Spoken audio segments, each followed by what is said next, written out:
convective flow of air, which means like the vertical movement of air from surface to upper layers, is the driving force behind the heat transfer and precipitation events in the lower atmosphere. The vertical motion of air from the surface to upper atmosphere is the result of is driving the heat transfer and precipitation events in the lower atmosphere. Because of the incident solar radiation, due to the incident solar radiation, the surface of the earth gets heated, and this heat is absorbed by the layer which is coming in contact with the surface, or which is closest to the surface. And as a result, that air becomes warmer, and the warmer air will be having less density, and it will start rising up in the atmosphere. And as it starts rising up, since the pressure is decreasing as we are going up in the atmosphere, the air parcel will start to expand, and it will also undergo a cooling. So as the hot, low denser air from the surface, because of its low density, will start moving up. As it goes up, it will expand, and as a result, it will start cooling down. And after reaching a particular point, it will be colder, and then again it will start coming down. So it is kind of a cyclic process. And as this hot, less dense air is rising up, colder air from higher altitudes, higher latitudes will be coming and replacing this air from the surface.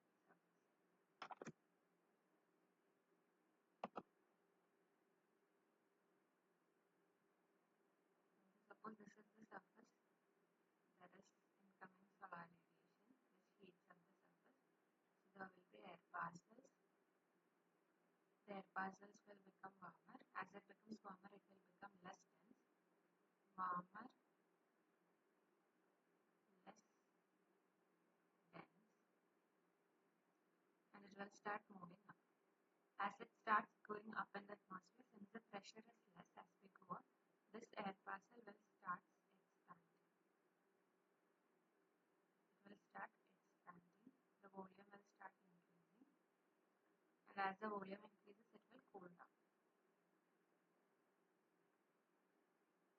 Okay. And as this air parcel is going up, here a void will be created. So what happens is that air from other places, colder air from the surroundings or from higher latitudes will start replacing the air in this region. So it kind of happens like a duck.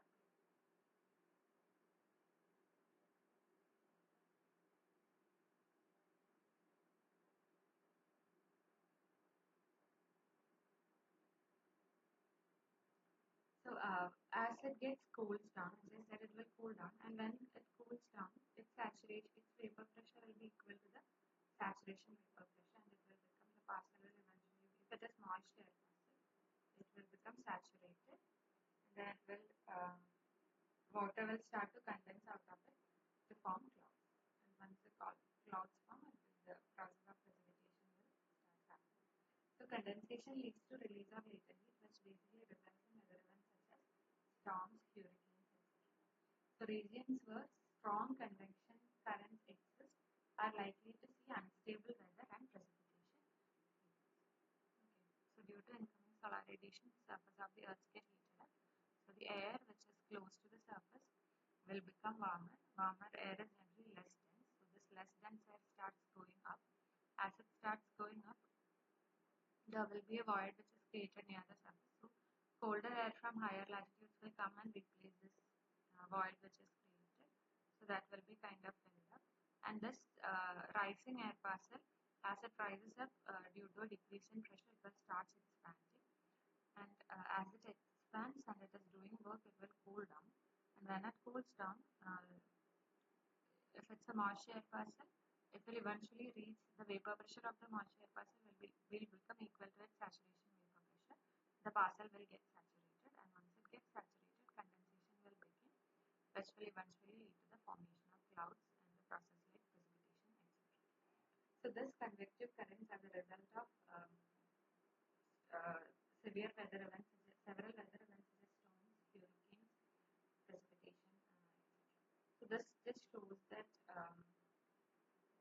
figure shows the that cycle which is happening. So warm light. So this is warm surface, which is this red area is the warm surface, and this blue area is the cold surface. So over the warm surface, due to the higher temperature, the air will be less dense. So the air will start rising, and as it starts rising, cold air will begin to come from the higher latitudes, and it will replace the void that is created over this region. And as it goes up, it will eventually cool down. It will start moving, and then it will sink at some particular point. So it kind of happens like a cycle. Like warmer air will be rising up from here, and at a higher altitude, colder air will be sinking, and it will be moving towards the equator. So like globally, we have different atmospheric cells which are actually driven by the uneven heating of the sun. So we know that the equatorial region receives more heat compared to the higher latitudes. So over the equatorial region, because of the because of the direct incidence of solar radiation, there will be warmer, hotter air near the surface. This warm, hot air will start to rise in the equatorial region, and once it reaches a particular point, and as it rises, this void will be replaced by colder air from higher latitudes. We can see like air is moving from 30-degree latitude to the 0-degree latitude to compensate the void which is created by the rising of warmer air, and it will keep on replacing, and it will become a cycle. So this warmer air will eventually become cooler. At higher latitudes, it will be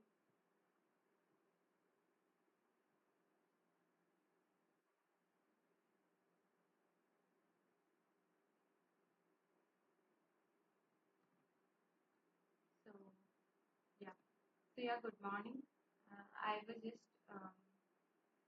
talking about the convective currents which are present in the atmosphere.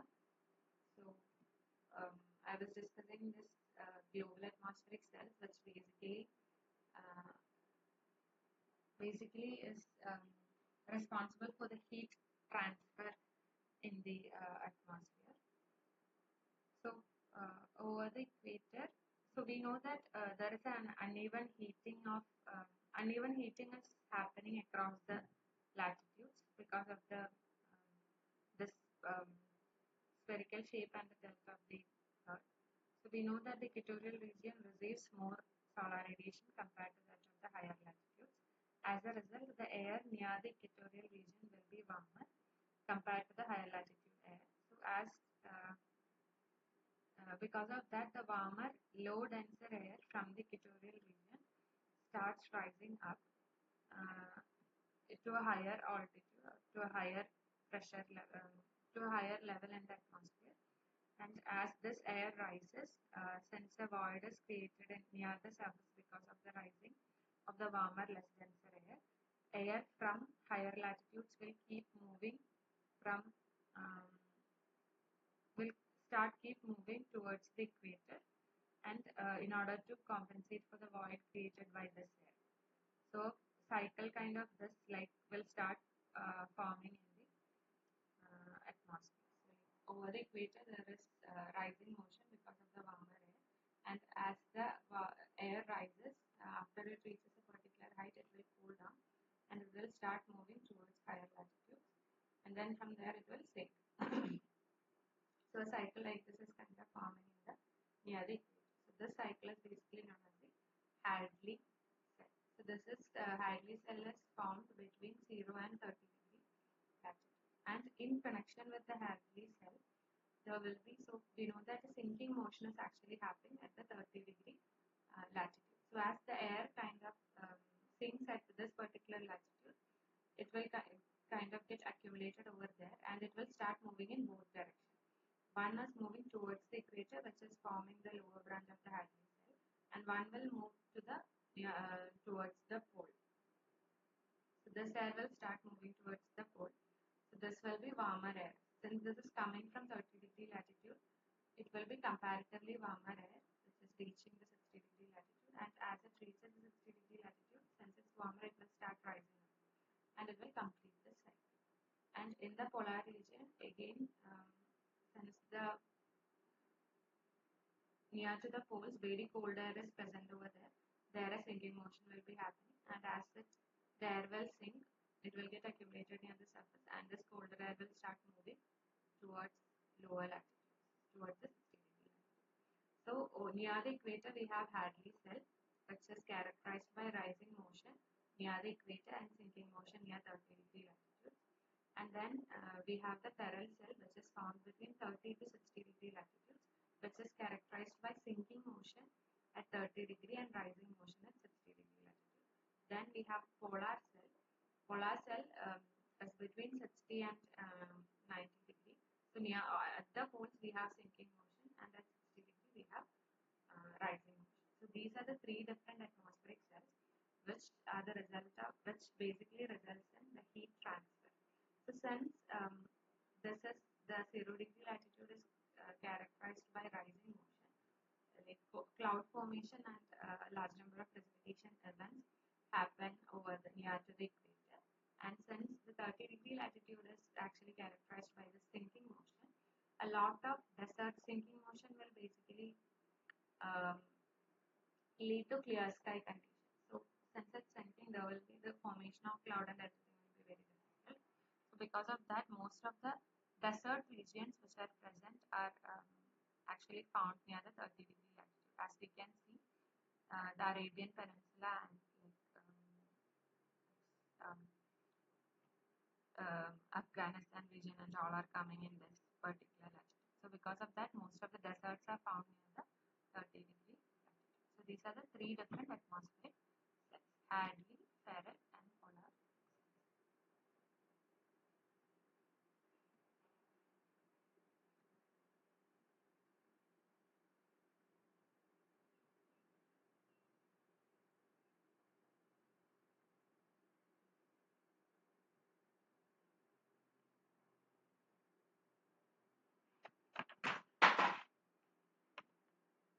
Yeah.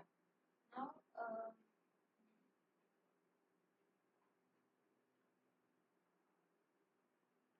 so what does it mean by stable and unstable atmosphere? So stable atmosphere. So I hope the concept of convection is clear. How heat transfer is occurring in the atmosphere.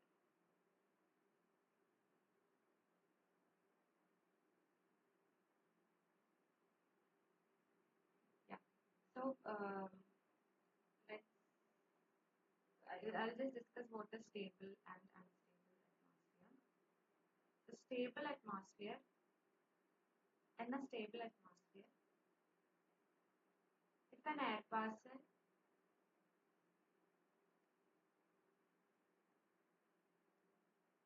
is forced to rise,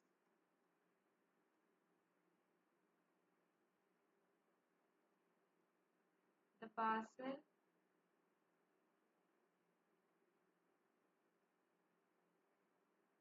will have a tendency to sink back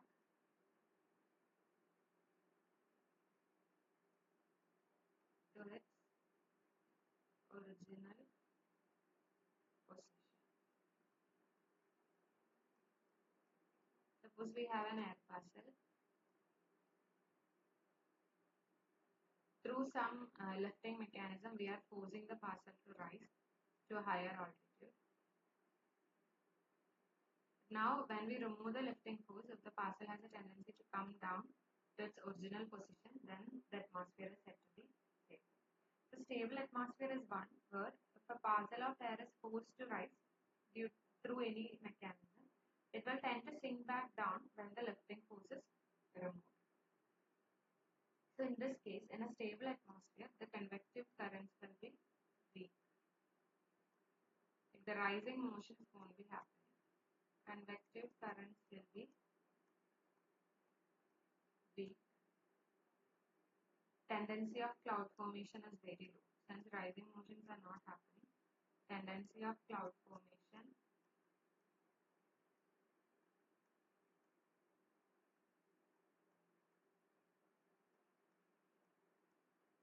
very low, and this is generally linked with fair weather conditions, like clear sky conditions. So this is stable atmosphere. Now in case of an unstable atmosphere,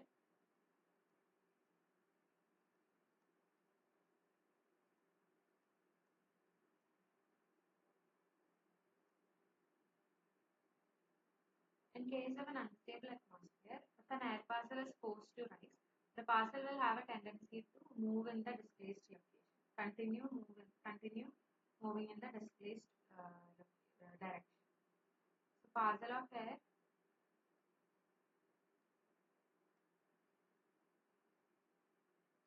that is displaced upwards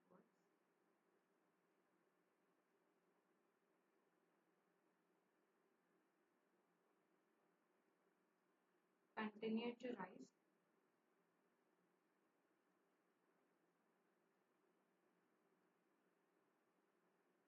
even if the lifting force is removed. Here, strong convective currents are found in this case, and this generally lead to large-scale cloud formation and precipitation. So, in case of unstable atmosphere, the parcel of air continue to move in the displaced direction even when the lifting force is removed. Whereas in case of stable atmosphere, the displaced air parcel will tend to come back to its original position. And in case of a stable atmosphere, the convective currents will be weak, the tendency of cloud formation will be low, and it will generally result in fair weather conditions, which means clear sky conditions. Whereas in case of unstable atmosphere, the convective currents will be very strong. The tendency of cloud formation will be high, which means it will lead to large-scale cloud formation, and also is eventually associated with precipitation events as well. So that is the characteristics of unstable atmosphere. And as I said, when an air parcel is forced to rise. So what are the different lifting mechanisms that exist in the atmosphere which are forcing the air parcels to rise? So the first one is convergence. So suppose a low pressure system is actually a low pressure system is present in the surface. Low pressure in the sense, suppose here we have the pressure is low, then we have high pressure region in the surrounding. So we know that the wind flows from high pressure to low pressure. So it is accidentally associated with the convergence that is happening in the surface. So air will start accumulating in the surface and it will eventually rise because of the accumulation of the air. So this particular lifting mechanism is known as convergence, or this is convergence. So associated with the low pressure, there will always be convergence, where the air parcels will be forced to rise over the low pressure region. And then we have orographic lifting. Orographic lifting in the sense an air parcel which is moving like this will be forced to rise because of the terrain.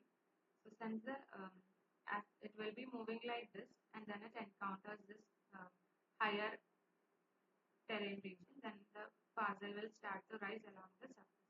So this is another lifting mechanism which is known as orographic lifting. So the monsoon rainfall and all are associated with orographic rainfall actually. So in the Western Ghats region we are getting rainfall because of orographic lifting. The southwesterly winds which are coming from the Arabian Sea hits the Western Ghats and the moist air parcels are forced to rise, and there is a result of that in the windward side of the mountain, that is over Kerala, Karnataka, Bombay, Goa, those regions we are actually getting very high rainfall since we fall in the windward side of the mountain. Whereas over the leeward side where there is Andhra, Tamil Nadu, etc., those regions are actually rain shadow region where they are not receiving much rainfall. And then if we have a and then when warm air, when there is a localized heating that is happening over a particular region, mostly due to the characteristics of the surface. So suppose we have dry regions, a desert region which is surrounded by uh, we have a barren land which is surrounded by vegetation or something. The barren land will be absorbing more heat compared to that of the surrounding region. So because of that, there will be a localized heating, mostly due to the nature of the land cover. So there will be localized heating, and that region, the region that is receiving or that is absorbing more radiation, will have a higher temperature. Because of that, the warm air over that region will tend to rise. So that is due to localized heat. And then the fourth one is due to frontal mechanism. So this weather systems associated with frontal system is actually more prevalent in the mid-latitude region. We don't have much of the frontal systems over the tropics. So what happens is that cold air, a parcel or a streak of cold air will come in contact with moist warm air, and when both of these air parcels will come in contact, the warm air parcel will rise above the cold air parcel. So um, when a group of cold air parcels come in contact with warm moist air parcels, at the point where it is in contact, the warm air parcel will start to rise. So that is the fourth one, which is associated with frontal systems. So these are the four different lifting mechanisms which I was talking about here. Like what happens when the air parcel is forced to rise.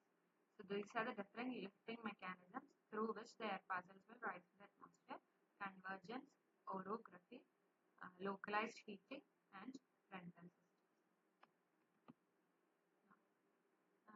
So that is about stable and unstable atmosphere. We will continue the discussion after dealing a bit about the first law of thermodynamics. So you all will be familiar with the first law of thermodynamics. We have learned it in our plus one, plus two, etc. So just to remind what it was and what are the equations associated with it. In case of in addition to the macroscopic kinetic and potential energy of the system, we know that we have potential energy which is by virtue of the position of the object, and then we have kinetic energy which is by virtue of the velocity of the object, half mv square and mg. So these are macroscopic kinetic and potential energy that the system possesses. In addition to this macroscopic kinetic and potential energy, when we are dealing with gases in particular, it also contains internal energy, which is due to the kinetic and potential energy of its molecules or atoms. We know within gases, the atoms and molecules are in continuous motion. So because of that, the gases possess an internal energy, which is basically due to the microscopic kinetic and potential energy of its molecules or atoms. Now consider a closed system of unit mass, unit gaseous system, and if an amount of heat Q was supplied to the system may do a certain amount of external work, which means it may expand or compress, so it will do some work. And a bit of the energy, if we are supplying a heat Q, some part of the energy will be used to do some external work, and the remaining energy will be used partly in increasing the temperature or partly in overcoming the forces of attraction between the molecules. So the microscopic kinetic and potential energy means potential energy is basically the intermolecular forces. Intermolecular forces of the system. And kinetic energy is due to the motion of the movement of the atoms or molecules. So since we are considering, we are assuming that the atmospheric air is an ideal gas. We know that ideal gas, in case of ideal gas, the intermolecular forces are equal to 0, which means the atoms or molecules are placed very much far apart from each other, that their intermolecular forces are very much negligible and it is assumed to be 0. So when we talk about the internal energy of an ideal gas, the only energy that comes into play is the kinetic energy of the atoms or molecules. So if there is a change in the kinetic energy of the molecules, it will be reflected in the temperature of the system. If there is an increase in the kinetic energy, there will be an increase in the temperature. If there is a decrease, there will be a decrease in temperature. So when we give a particular amount of heat Q to an ideal gas, in that case, some amount of energy will be used to do external work, and the remaining amount of energy will be used to either to overcome the intermolecular forces, which is the intermolecular force is 0 in case of an ideal gas. So the whole energy will be used to modify the kinetic energy of the atoms or molecules and will be reflected in the in an increase in temperature of the system. So we can write Q, which is the heat supplied to the system, is equal to U plus W, where U is the internal energy of the system, where U is the internal energy,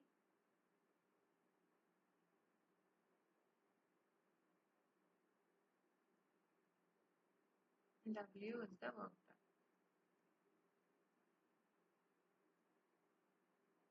In differential form, we can write dQ is equal to du plus dW. dW is the work done. The work done here in case of a gas is generally the pressure volume work. So it can be written as PdV. Since it's unit mass, we can write PdF.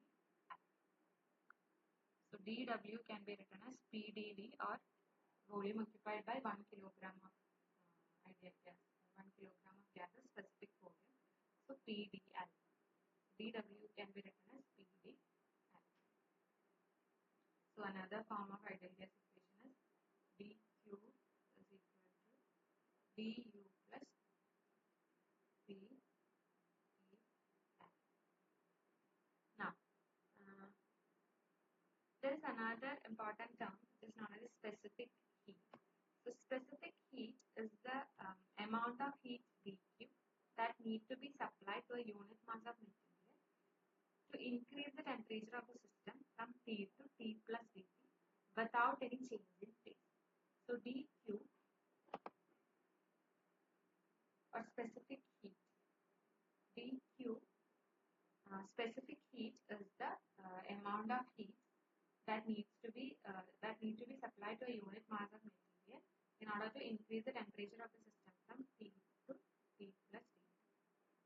So specific heat, which is generally represented by C, can be written as dQ by dT.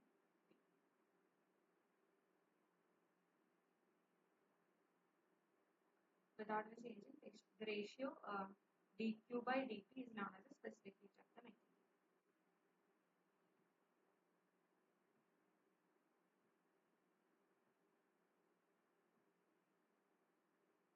The ratio dQ by dt is not the specific heat of the material.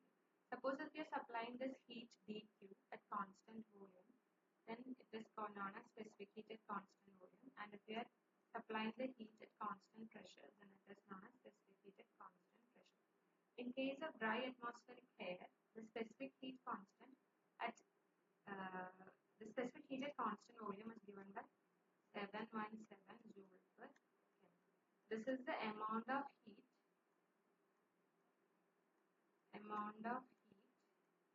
that need to be supplied to increase the temperature of dry atmospheric air to 1 degree Celsius, up to 1 degree Celsius. We need to raise the temperature of dry atmospheric air to 1 degree Celsius from its current temperature. The heat that needs to be supplied is 717 joule per Kelvin without changing its volume. Without a change in volume, this much amount of heat can be is required to increase the temperature of the system to 1 degree.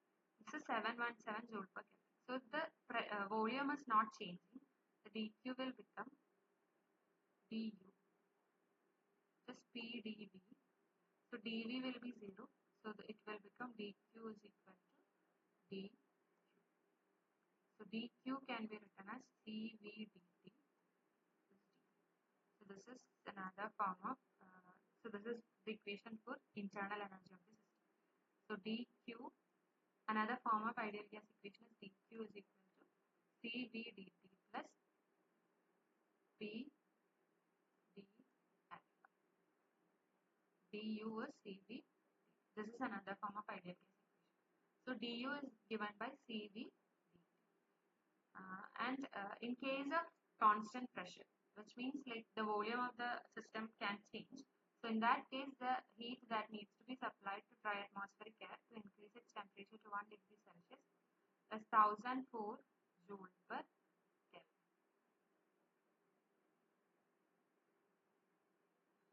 1004 joule per Kelvin. So as we can see, the amount of heat that needs to be supplied at constant pressure is greater than the amount of heat that needs to be supplied at constant volume. Because if the volume is not changing, the work done is zero. So the whole amount of energy that is being supplied to the system is used to increase the internal energy or to increase the temperature. Increase in internal energy is in the sense it will lead to an increase in temperature. So in that case, the whole energy is used to increase the internal energy. Whereas when we are giving the when the volume is changing, then the energy is divided. One part is given to increase the temperature or increase the internal energy, and another part is given to do some external work to expand the system as well. So in that case, the given energy is getting divided. So that's why we need to supply more energy to see a 1 degree rise in temperature in the system. So that's why the specific heated constant pressure is greater than the specific heated constant volume. And one more interesting thing is that if we find the difference between Cp and Cv, the value will be 1004 minus 717. So the value will be, if you calculate 1004 minus 717, the value is 287, which is basically the value of R, RT, specific gas constant. 287 will be the value. So R is Cp minus Cv. That is another relation. So now we have two different forms of ideal gas equation. Sorry, not ideal gas equation, thermodynamics. First law of thermodynamics. First one is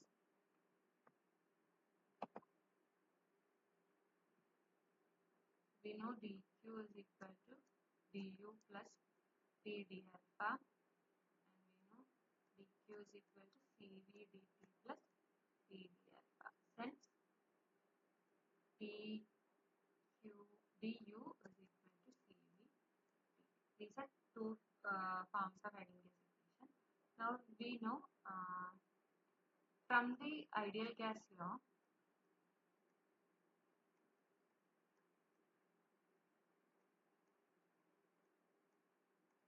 we can write P alpha is equal to R, right?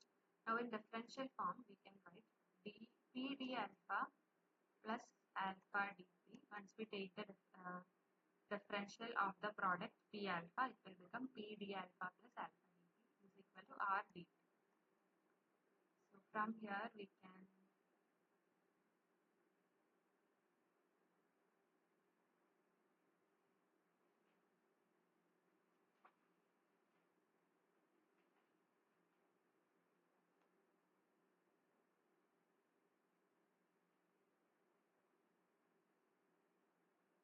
we know R is equal to Cp minus Cv.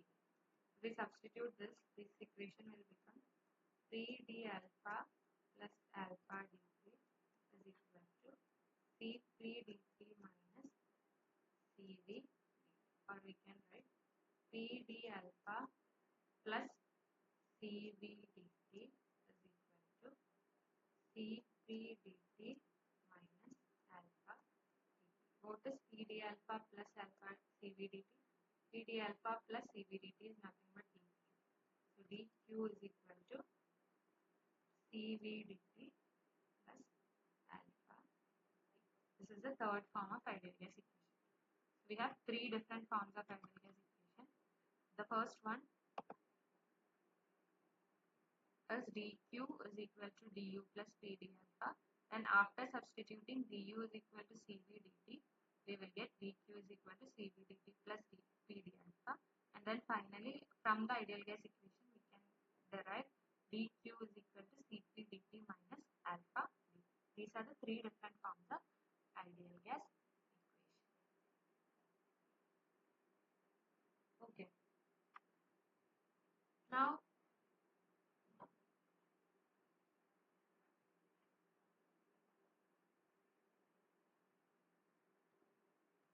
let's try to solve a problem, and then we will move on to finding the lapse rate of the atmospheric adiabatic lapse rate of an alpha. So calculate the work done in compressing dry air of 2 kg isothermally to half of its initial volume at 0 degree Celsius.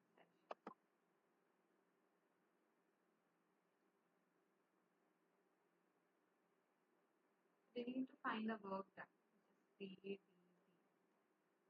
It is given dW is equal to PdV. Calculate the work done in compressing dry air of 2 kg. Mass is equal to 2 kg. Isothermally, which means T is equal to constant, to half of its initial volume. So dV is basically V2 minus V1. V2 is half of its initial volume. So compression is basically happening. So V2 is V1 by 2 minus V1 by 2. That is the value of dV minus V by 2.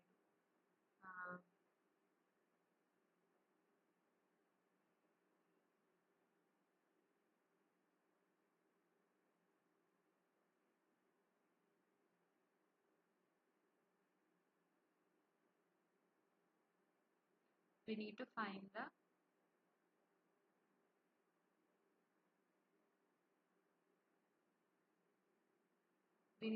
pressure. Minus P by 2 is the work done. So we need to find the pressure.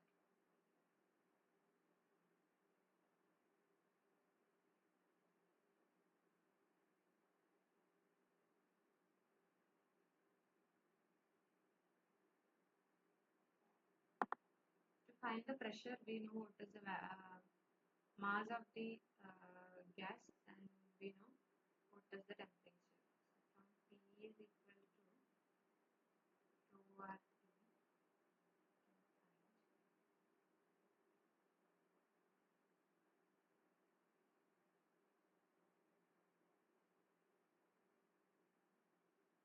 Rho we can find from mass by volume.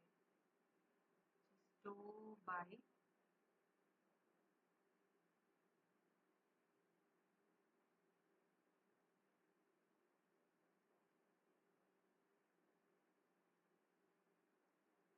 R is 287 into 273. It will be 2 into 287 into 273. 2 into 287 into 273.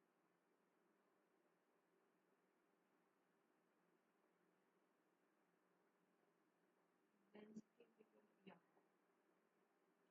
156,702 by, this is the pressure. Now work done dW is equal to minus V by 2 into 156,702 by V, and V will be 1. The value will be negative since compression is happening. 156,702 divided by 2. 78351 joule.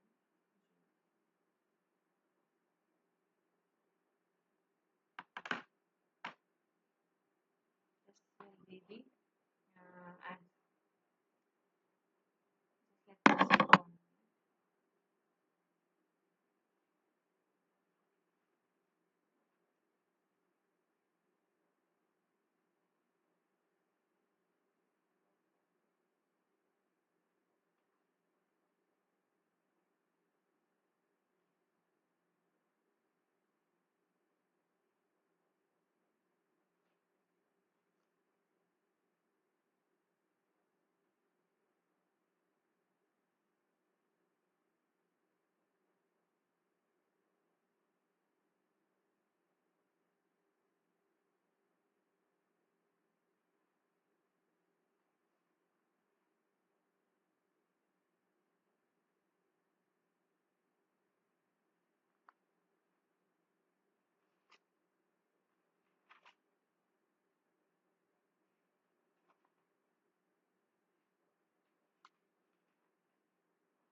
Just check if this answer is correct or not.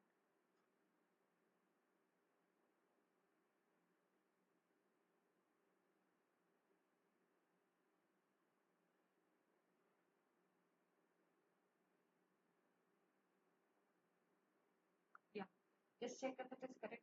You will be getting a negative value. 78351 joule is what I'm getting.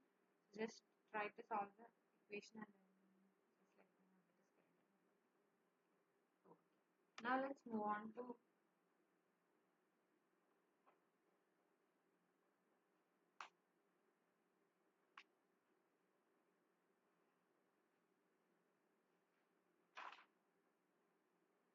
finding the lapse rate of a dry air. So we know that in the troposphere the temperature is having a lapse rate of 6.5 Kelvin per kilometer. 6.5 Kelvin per kilometer. Now let's consider what will be the lapse rate of if an air parcel is rising in the atmosphere adiabatically. What will be the lapse rate of that particular parcel? We'll find the adiabatic lapse rate for unsaturated air.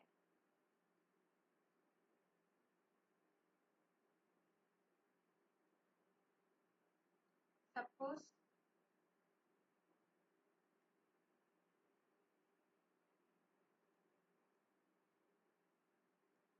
an air parcel is rising in the atmosphere. A dry unsaturated air parcel is rising in the atmosphere and there is no heat exchange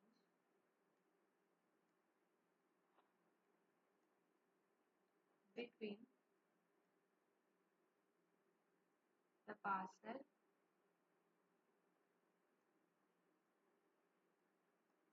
and the surroundings.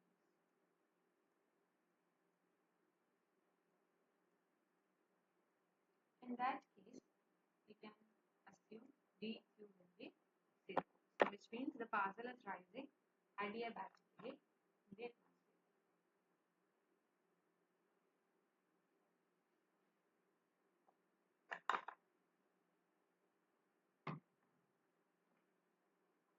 dq is equal to 0 and the process is adiabatic.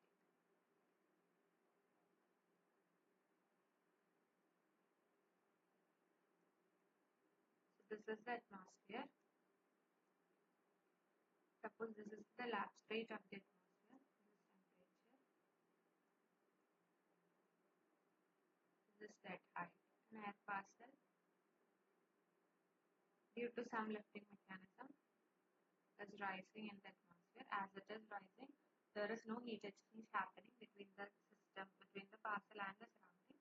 So we can assume the process to be adiabatic and dq is to be 0. So as the parcel rises, what will happen? As the parcel rises, pressure decreases in the atmosphere. Pressure decreases and the parcel expands.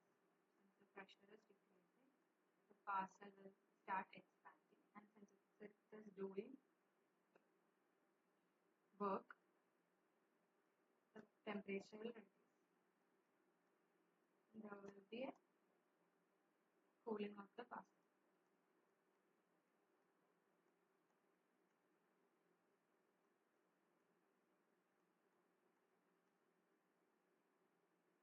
So the rate at which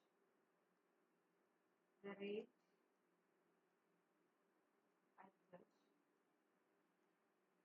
temperature of the parcel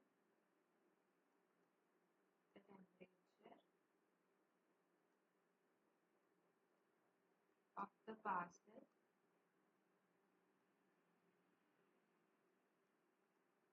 reduces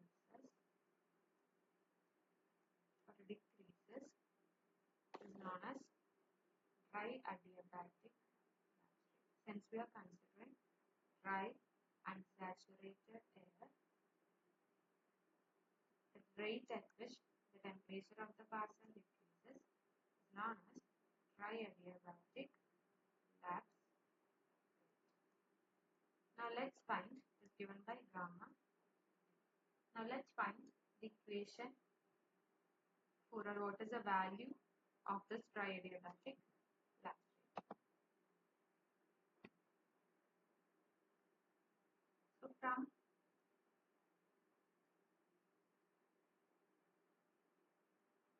the hydrostatic equation,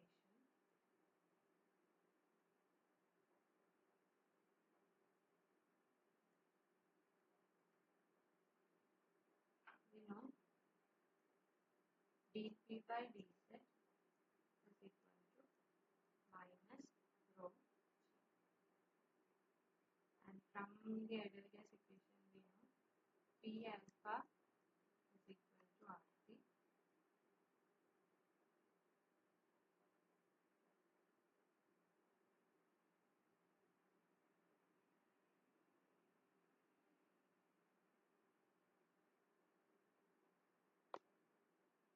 Or P is equal to rho RT. Rho is equal to P by RT.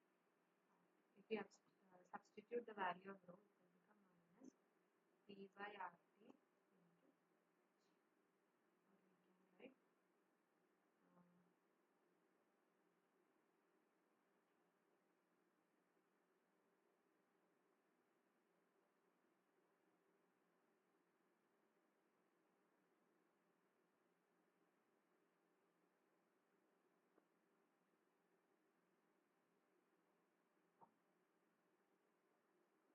we will substitute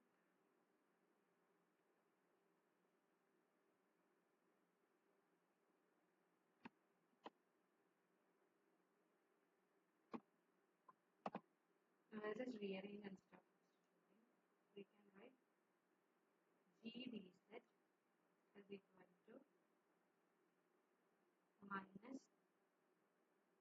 minus G dz is equal to dP by rho, right? Or we can write 1 by rho is alpha minus G dz is equal to alpha dP. This is equation number 1. So from hydrostatic equation we can write alpha dP is equal to minus G dz. Now from first law of thermodynamics,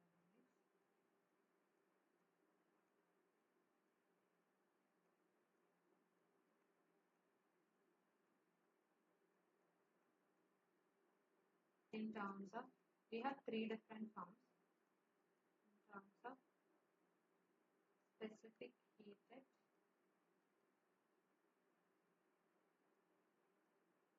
constant pressure. We need the equation where this term alpha dP is coming. So it is the equation where there is specific heat at constant pressure. Cp dt minus alpha dP is equal to dq is equal to Cp dt minus alpha dP. Yeah. So since it's an adiabatic process, dq is equal to 0. So we can write Cp dt is equal to alpha dP. Right now, we basically want to find the rate of decrease of temperature with respect to height of the particle. This is dP by dZ. So from this,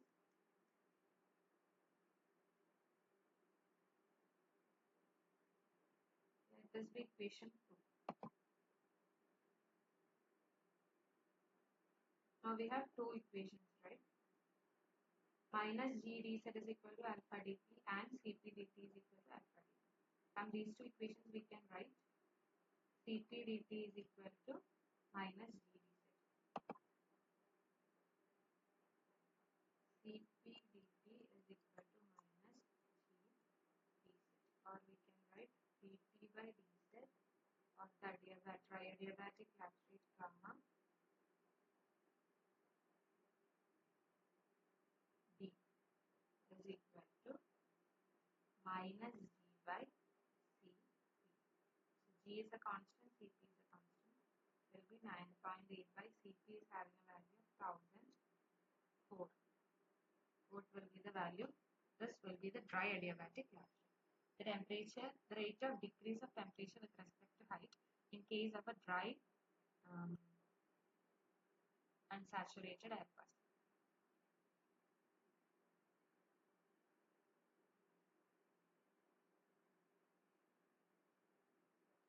It will be around 9.8 into 10 raised to minus 3 degrees Celsius per meter, or we can write 9.8 degrees Celsius per kilo minus 9.8 degrees Celsius per kilo. So this value gamma D is actually greater than the environmental lacerate.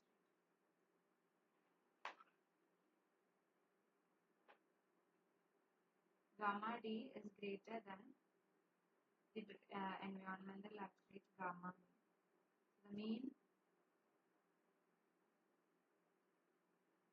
tropospheric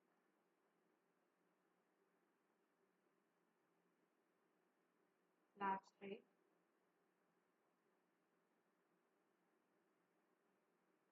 which is measured as the rate of decrease of temperature with respect to height. Measured as the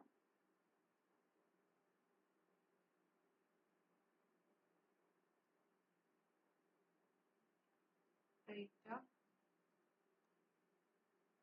decrease of air temperature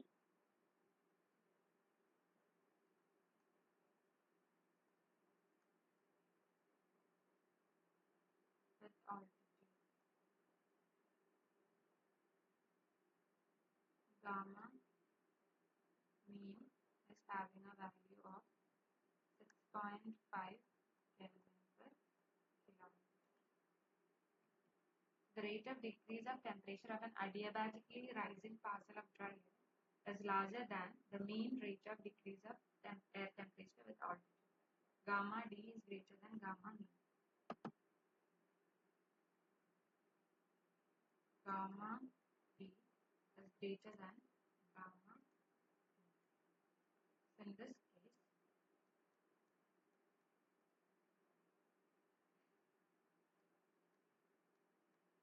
the atmosphere is vertically stable, which means the convection will not happen. Vertically stable under unsaturated conditions.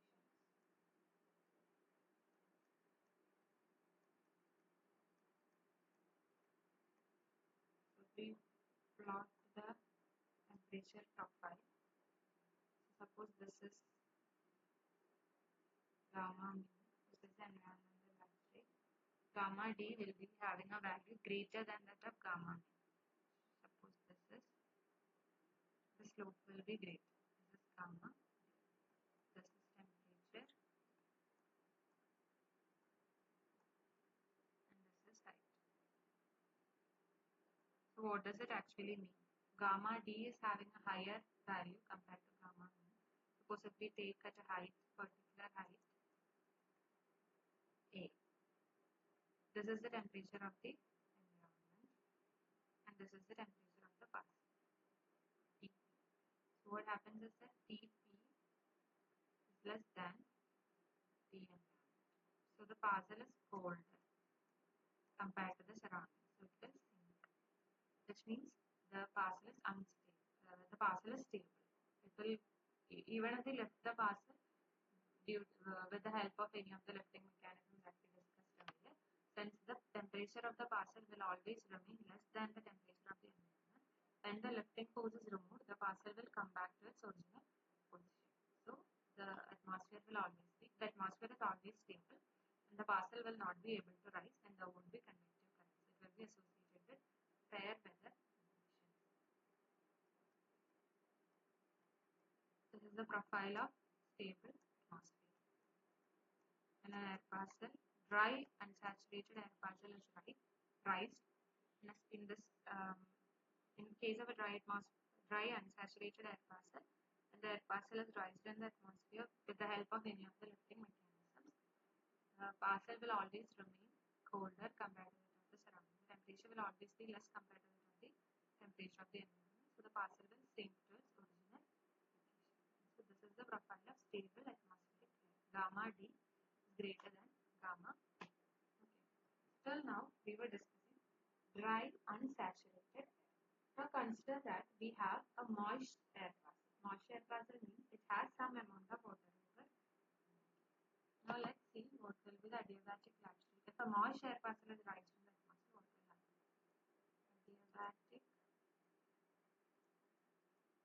lapse rate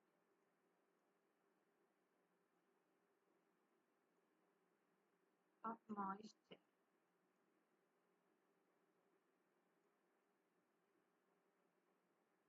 So let's consider the adiabatic lapse rate of moist air. As moist air contains water vapor, as moist air contains water vapor, as the air parcel rises,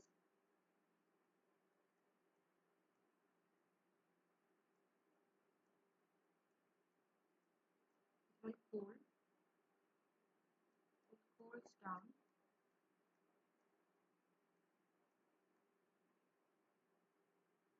and its vapor pressure, when the parcel cools down, the vapor pressure becomes equal to the saturation vapor pressure. This we learned in the last year. The vapor pressure at some particular point, the vapor pressure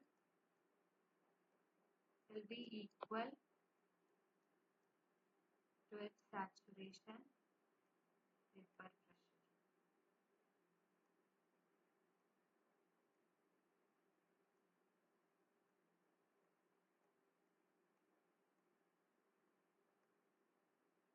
And when the parcel rises further, E becomes ES at some particular height, at some particular temperature as it rises. So when the parcel rises further,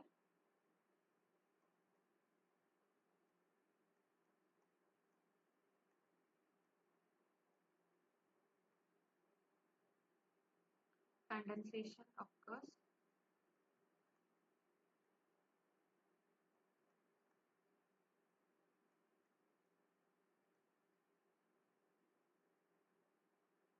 and latent heat will be released.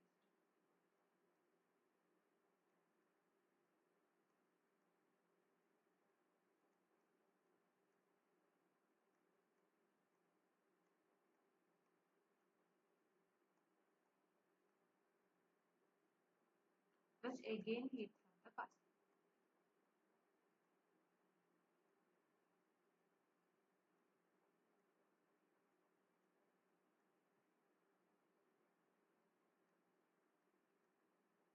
So what happens in case of a moist air parcel, it contains some water vapor.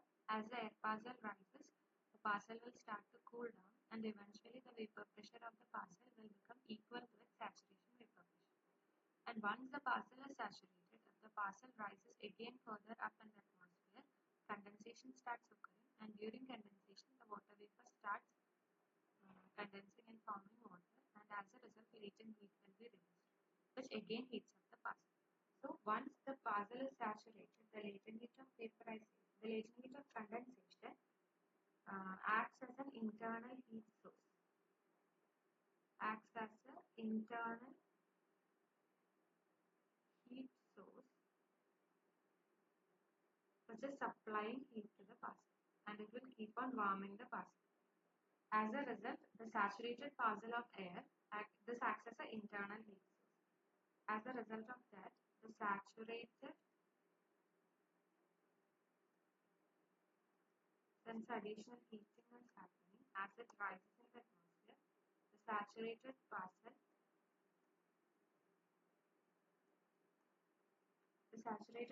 of air would cool at slower rate.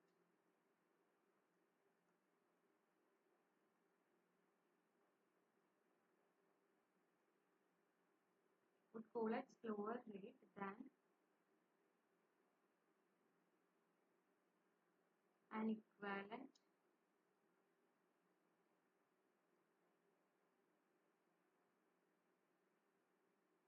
unsaturated parcel of air. Because in case of a saturated parcel of air, there is an additional heat source. So compared to an unsaturated parcel of air, the cooling rate of a saturated air parcel will be slower. So the value of gamma S, which is the rate of decrease of temperature in case of a saturated air parcel, will be less than the value of the rate of decrease of temperature in an unsaturated air parcel. So gamma S will be less than gamma D, where gamma S is the saturated adiabatic latch rate or the adiabatic latch rate of a saturated air parcel.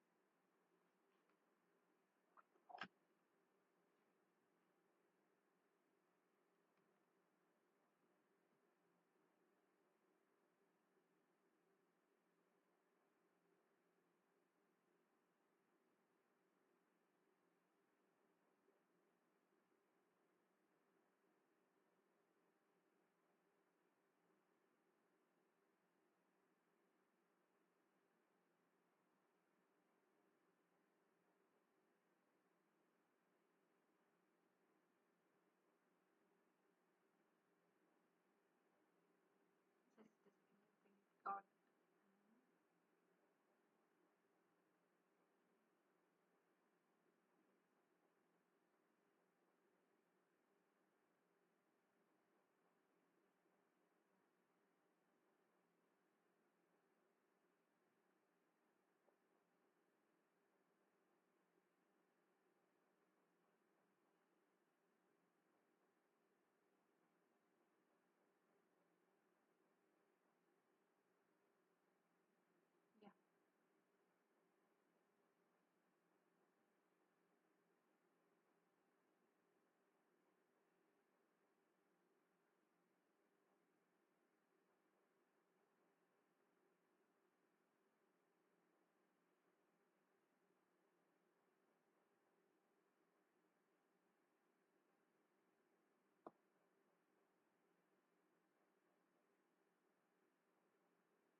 Yeah. So in case of saturated air parcel, the rate of decrease of temperature with respect to height will be less than in case of an unsaturated air parcel. Gamma S will be less than gamma D. And the value of gamma S is given by gamma D by 1 plus LV by Cp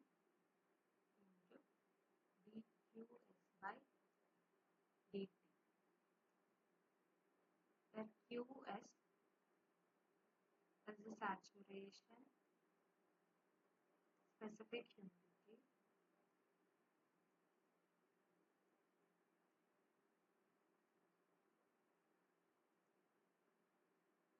LV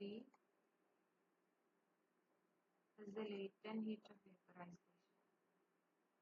latent heat of condensation, latent heat of condensation Gamma D we know is a dry adiabatic lab state or adiabatic lab state of an dry unsaturated air pass.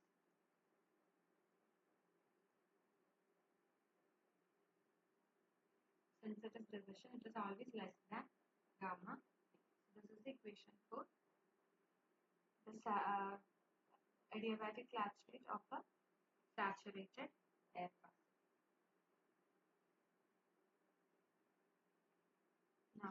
Now let's see the different different atmospheric profiles of stable, unstable, and three different stability conditions. One is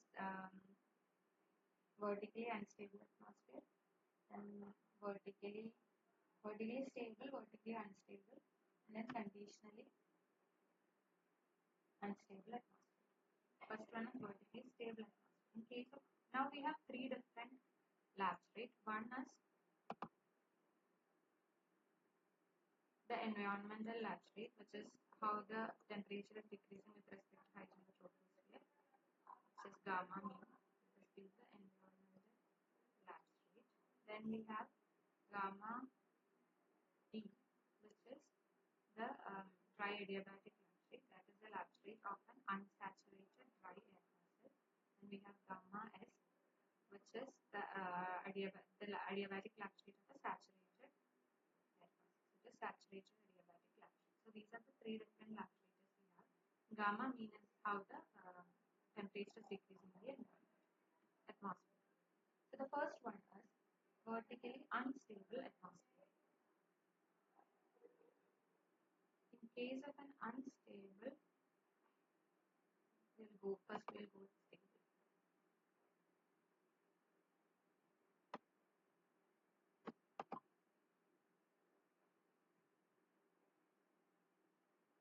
First one is stable atmosphere.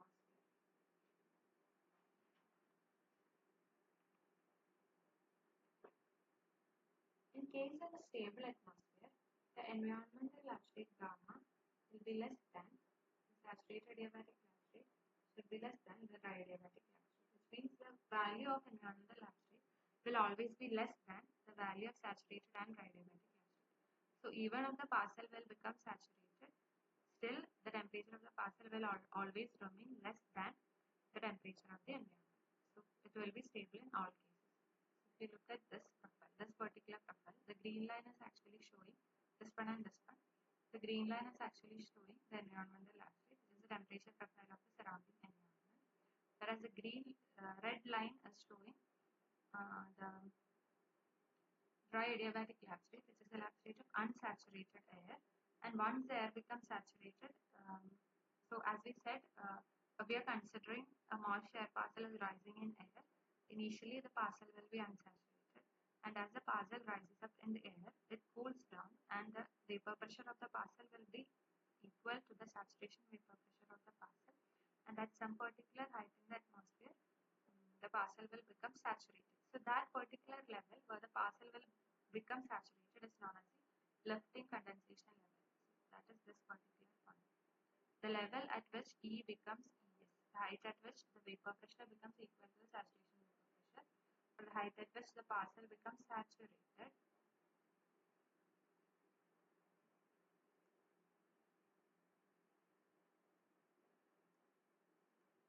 is known as the lifting condensation level.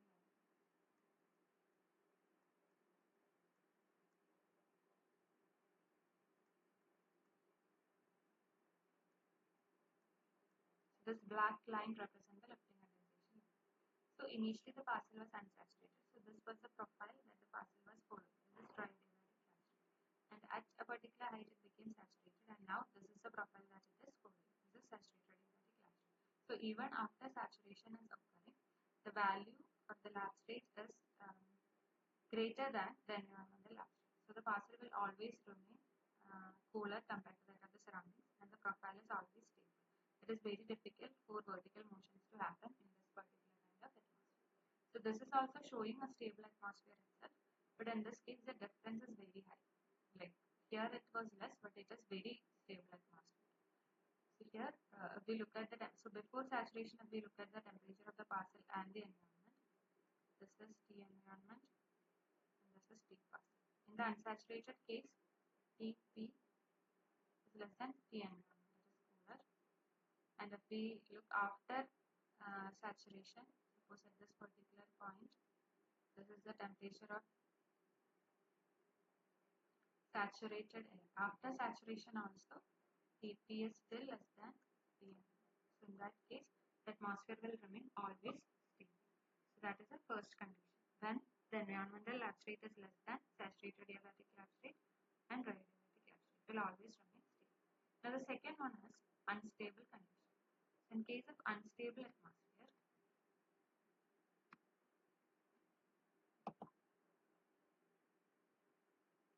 so stable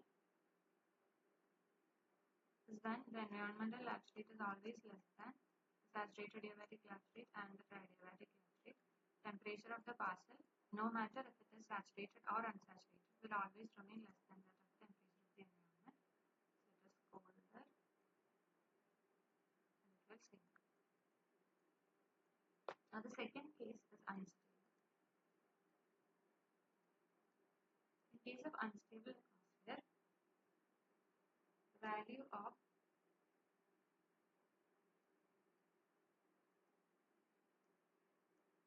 environmental lapse rate will always be greater than dry adiabatic lapse rate and saturated adiabatic lapse rate, which means the environment will be cooling at a faster rate compared to that of the parcel. So if you look at this is the profile for unsaturated air parcel. In this case, the green line again shows the environmental lapse rate. So if we look at the temperature at any particular height. So in case of unsaturated, this is the temperature of the environment. This is the temperature of the parcel, unsaturated case. So in this case, T environment is less than T parcel, or T parcel is greater than T environment. So the parcel is warmer and it will rise. And after saturation also, this is T environment and this is T parcel. So T environment, it is warming at a higher rate. So again, the difference is becoming higher and higher. So again, T parcel is greater than T environment. So in that case, the parcel will, in this case, at all point of time, T parcel is greater than T environment, which means the parcel is warmer and it will rise. This is the second case. Now there is a third case, which is known as conditional instability.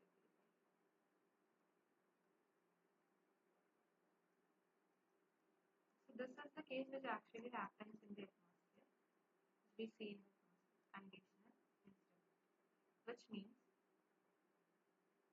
gamma S is less than gamma is less than gamma D. Which means when the parcel is unsaturated, then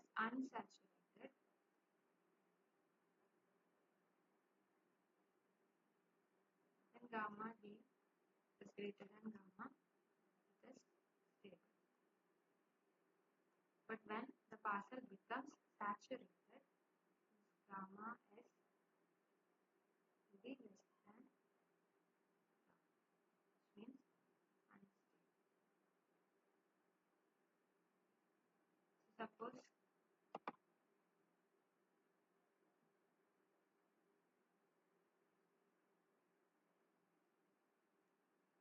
this is temperature,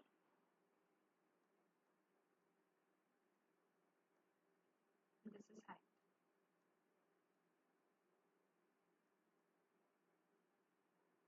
This is the environment lapse rate. So initially when the parcel was unsaturated, the value of gamma was greater than, the value of gamma D was greater than gamma. This was the profile.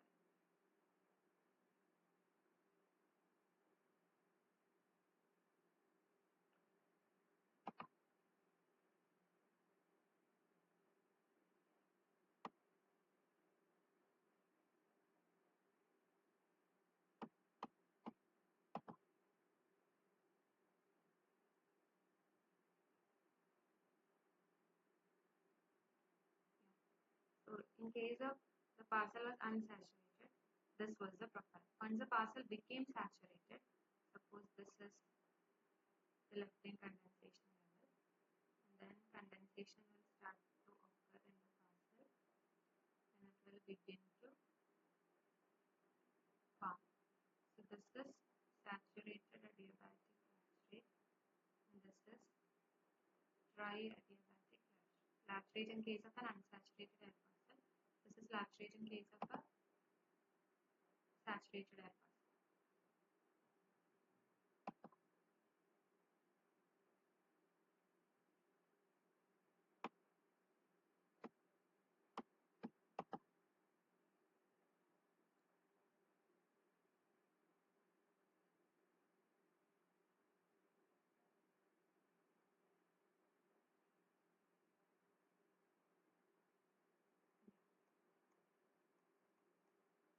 This is saturated latch rate and this is dry adiabatic latch rate.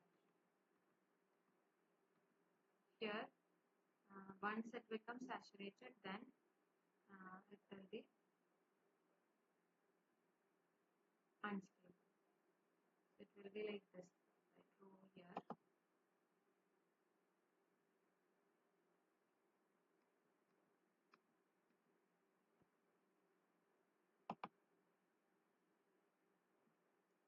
Because this is environmental latch rate, this was dry adiabatic.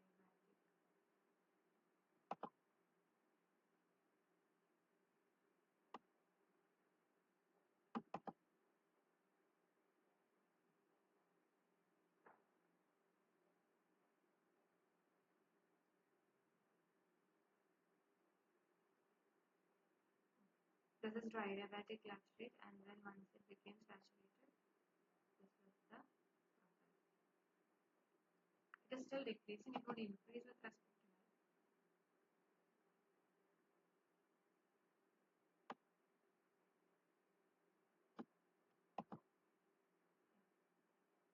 This is, here it is coming and it is increasing with respect to height.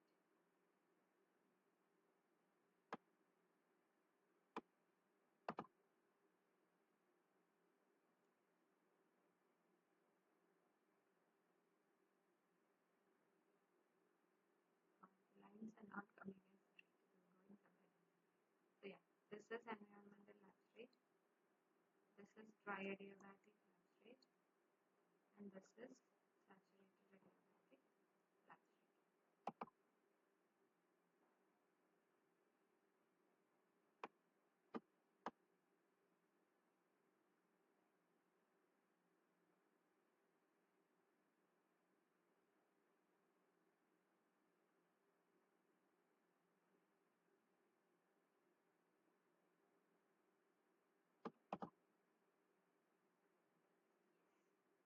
So this is temperature and this is height. So in unsaturated case, the parcel is unsaturated, then gamma D is greater than gamma is colder, the parcel will sink. Whereas once the parcel becomes saturated above LCL. So LCL is the level when the vapor pressure becomes equal to the saturation vapor pressure. The parcel is saturated. Above LCL, what happens? Gamma, it will be gamma S. Gamma S will be less than gamma. The parcel will be warmer compared to that of the surrounding system. So this particular case, conditionally unstable. This is known as conditional unstability. As long as the parcel is unsaturated, it is stable. Whereas once the parcel becomes saturated, it will be unstable. That is conditional instability. So three different cases. What is the condition for stability? What is the condition for instability? And the third one, what is the condition for conditional instability? So if we look at here, so this is dry adiabatic latch rate. The red line is showing dry adiabatic latch rate, and the blue line is showing moist adiabatic latch rate.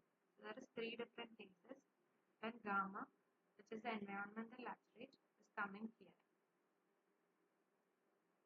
This is the first case. The environmental latch rate is coming here. which means gamma is less than gamma S less than gamma, which means the value of environmental lapse rate is always less than the value of saturated adiabatic and dry adiabatic lapse rate. So in that case, it is absolutely stable. The atmosphere is absolutely stable wherever it comes in this region. Now the second case was when gamma is coming here,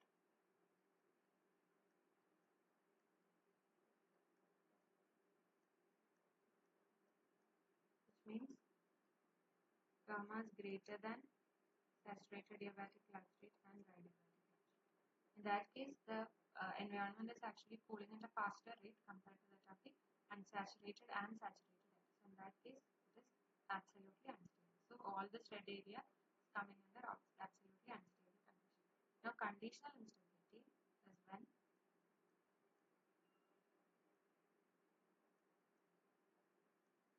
gamma is coming between dry adiabatic and saturated adiabatic lapse rate, which means it is less than saturated adiabatic lapse rate and is greater than dry adiabatic lapse rate. So when the parcel is saturated, it is unstable, whereas when it is unsaturated, it is stable. So these are the three different stability conditions. I hope it is clear. Now I thought last class we were discussing about potential temperature and virtual temperature. So if you remember, potential temperature was the temperature when an air parcel at an initial state of temperature T and pressure P is adiabatically expanded or compressed to a standard pressure level of 1000 MV. The temperature attained by the parcel is known as potential temperature.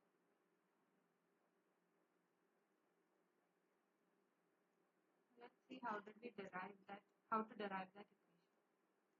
Derivation of potential temperature.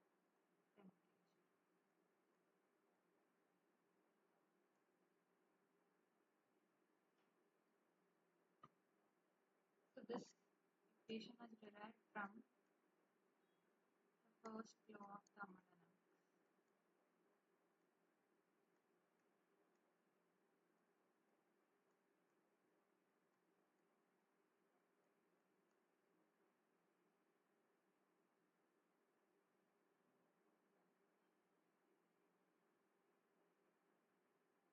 So we know dq is equal to du plus dw.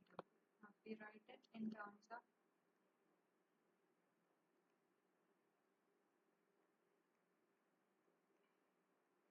specific heat at constant pressure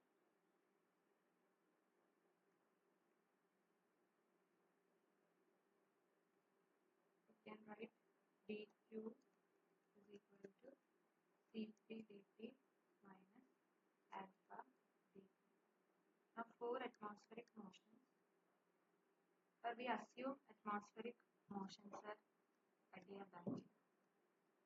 We generally assume that atmospheric motions are adiabatic. What we are doing, we are bringing down an air parcel which is at a temperature T and pressure P to the standard pressure level Bt. So we are vertically moving the parcel. So we are, as we said, discussed before, atmospheric motions are considered to be adiabatic, which means dq will be 0. To summarize, C3 dt is equal to alpha dp. We know P is equal to rho RT, or P alpha is equal to RT. We can write, we can substitute alpha as RT by in this equation. It will become C3 dt is equal to RT by P dt. It will become Cp dt by T is equal to dt by Cp by R, or dt by T is equal to R by Cp dP by. Now we integrate it. So from the initial temperature T, we are bringing the parcel to the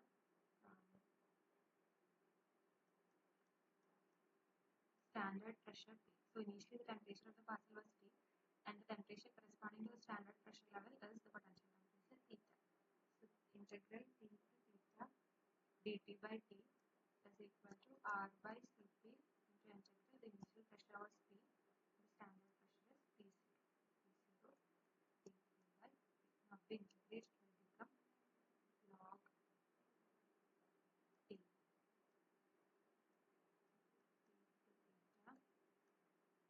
R by Cp log T into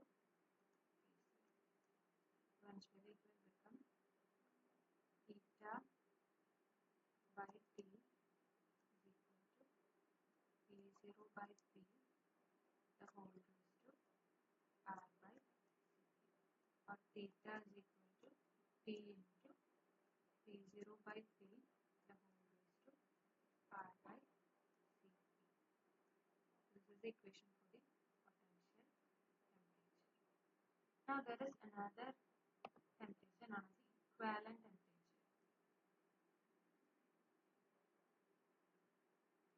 Equivalent temperature, which is when all the water vapor in a moisture parcel is condensed out of the parcel. What will be the temperature attained by the parcel? So in this case, it will be higher than the actual temperature because condensation is occurring, so there will be a release of latent heat of condensation, so it will be higher than the actual temperature. So that is equivalent temperature. So after condensing out all the moisture that is present in the parcel, if we bring down this parcel to the standard pressure level 1000 MP, then the temperature is known as equivalent potential temperature. So after condensing out all the water vapor present in the parcel, we are bringing the parcel down to the standard pressure level 1000 MP. Then the temperature is known as equivalent potential temperature. It is given by theta E, and the equation is theta E is equal to theta into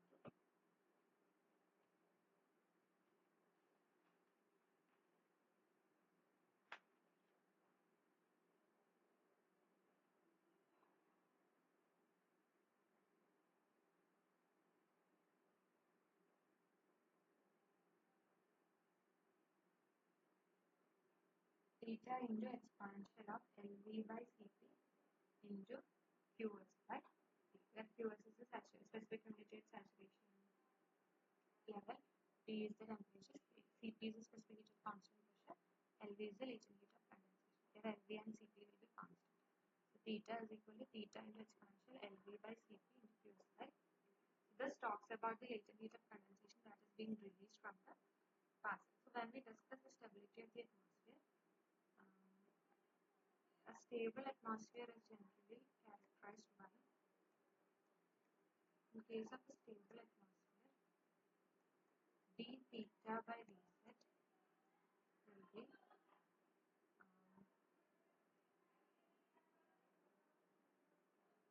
greater than 0. Just give me a second.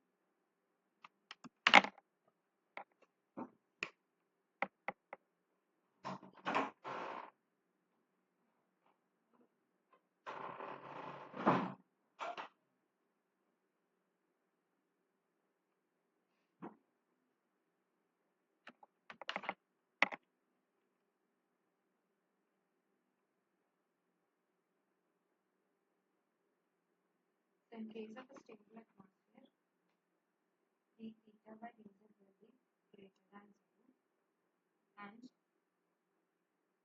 d theta E by dz will be greater than 0. In case of an unstable atmosphere,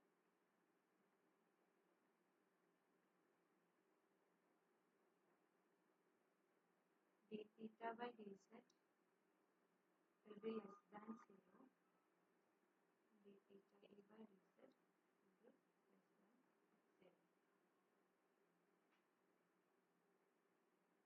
And in the third case, that's the conditional instability. In case of the conditionally unstable atmosphere,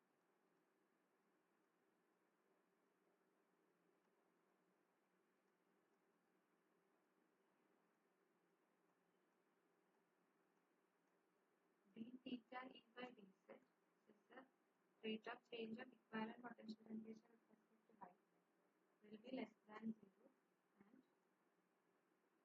d theta by dz will be greater than 0. The potential temperature will be greater than 0, whereas the equivalent potential temperature will be less than 0 in case of a conditionally unstable atmosphere. So in case of potential temperature also we can find if this atmosphere is stable, unstable or conditionally. It is stable, unstable, conditionally unstable.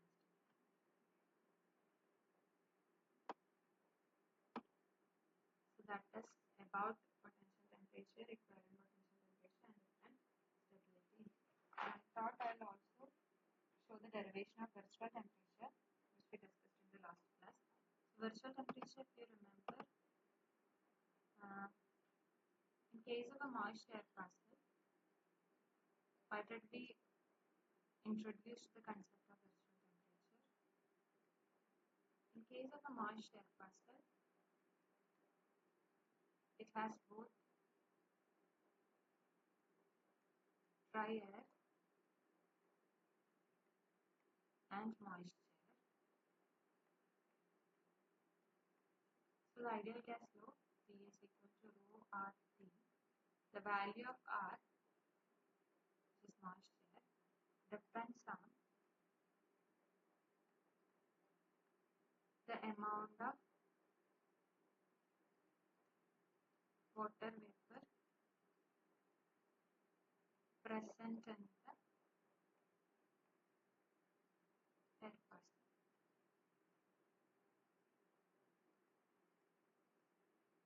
So what we decided to do, we decided to retain the gas constant for dry air and replace the temperature with a new fictitious temperature known as the virtual temperature. So this is the ideal gas law in terms of moist air. P is equal to rho R D T D.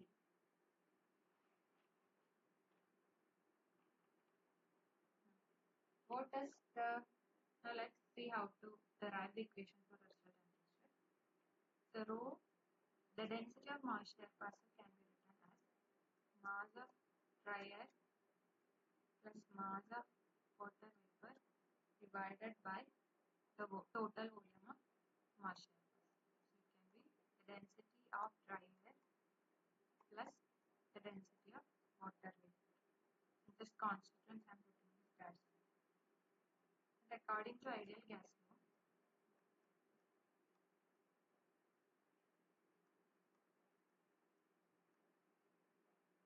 in light, rho air is equal to P of dry air divided by RD into T.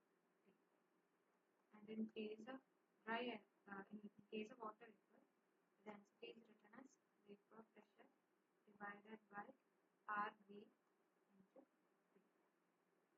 Right?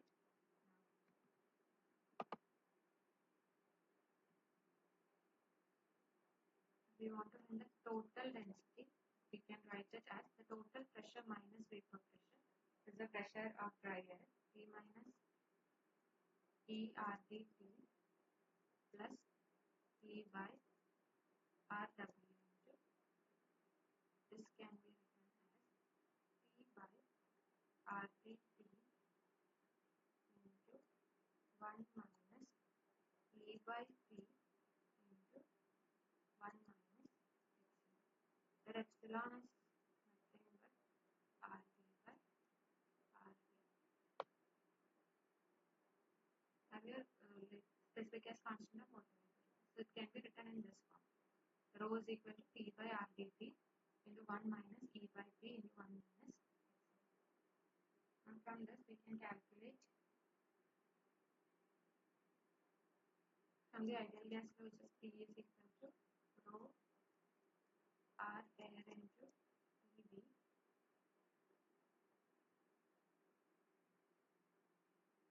RD into T.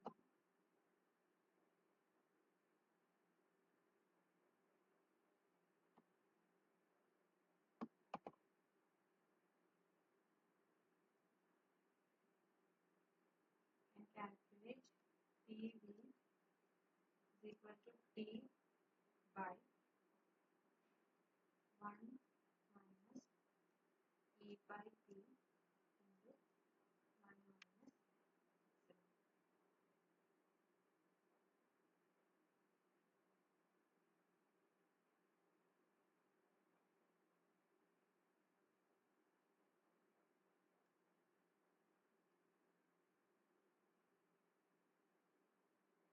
PV can be written as T by 1 minus E by P into 1 minus epsilon. So this is the equation for the virtual temperature. T is the actual temperature, epsilon is RT by R. E is the vapor pressure, P is the total pressure of moisture. Now let me see if we can do a problem related to actual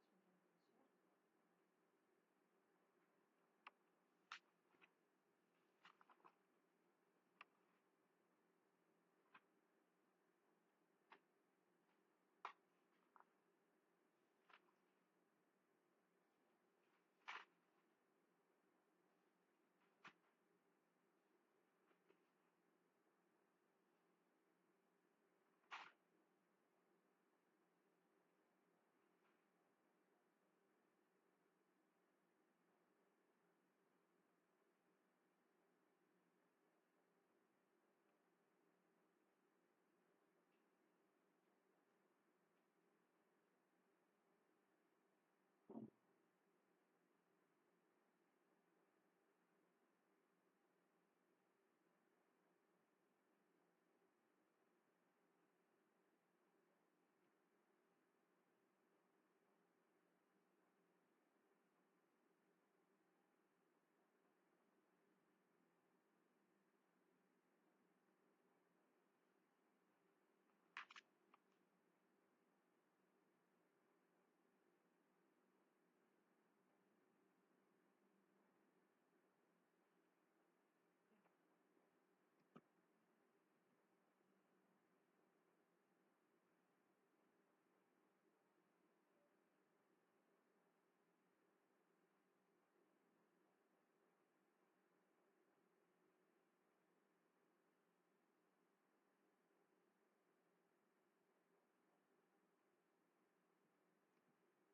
Let's do a problem related to virtual temperature. If the specific humidity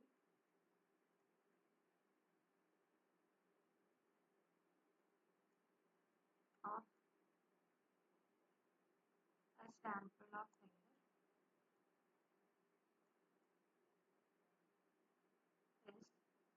0.0196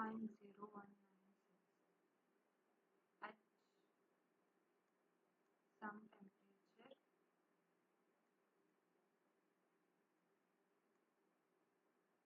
T03 Kelvin,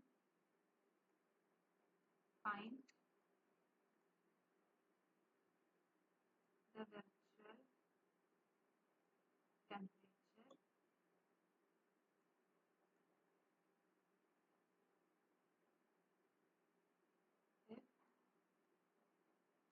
if the total pressure P of moisture is 1014 hectopascal. What is its density?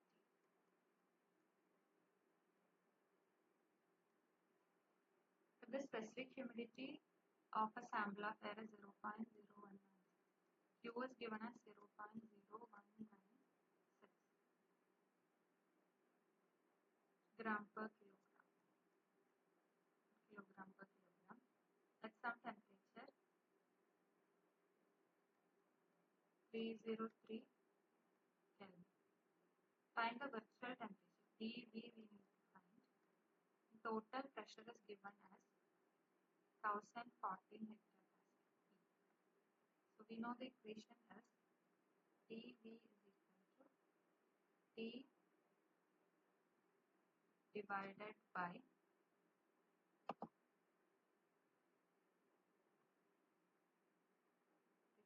1 minus E by T into 1 minus X.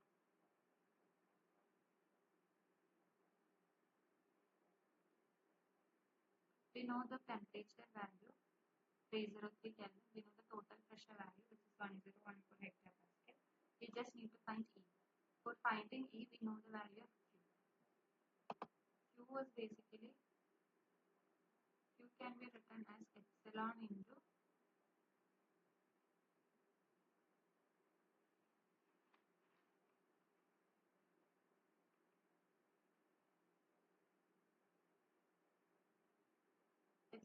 E by T.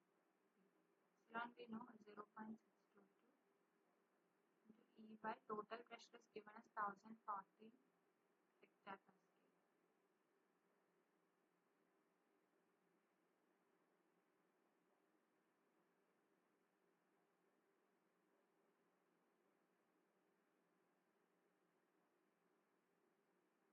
Now we substitute, we get E as Q, which is having a value of 0.0196 into 1014 into 10 raised to 2 divided by 0.622. This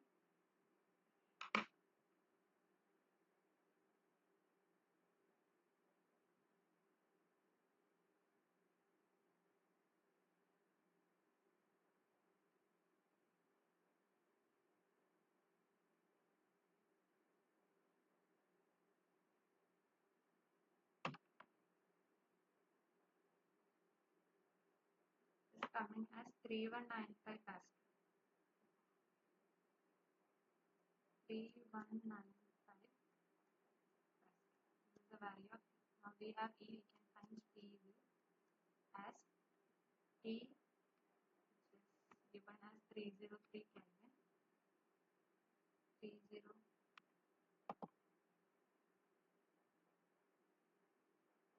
303 divided by 1 minus E by T.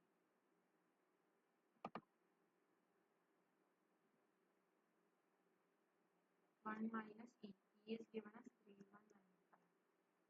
T is given as 1014 into 10 raised to 2 into 1 minus X into 1 minus 0.622. If we substitute, if we find calculate the value, we will get virtual temperature. It will be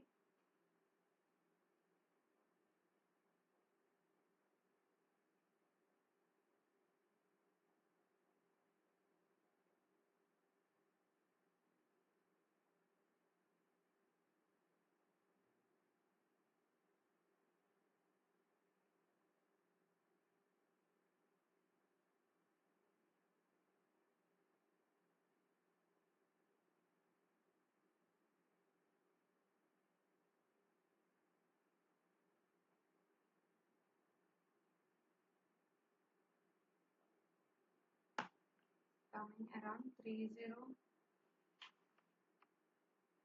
That's 0.65. Value is 306.65 Kelvin. This is the virtual temperature. This will always be greater than the actual temperature. So that will be the. And there is one more question to find the density of the moisture gas. So So once we get the virtual temperature, we can substitute it in the ideal gas law, which is P is equal to rho RD into TV. So rho will be P by RD TV. P is 1014 into 10 raised to 2 divided by RD is 287 into TV, 306.65. Value will be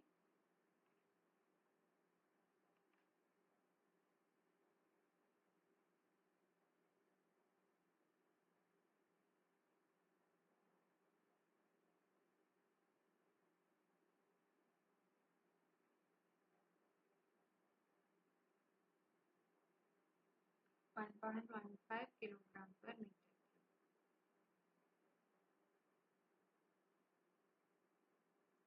Write it here. Rho N, density of the moisture parcel will be 1.15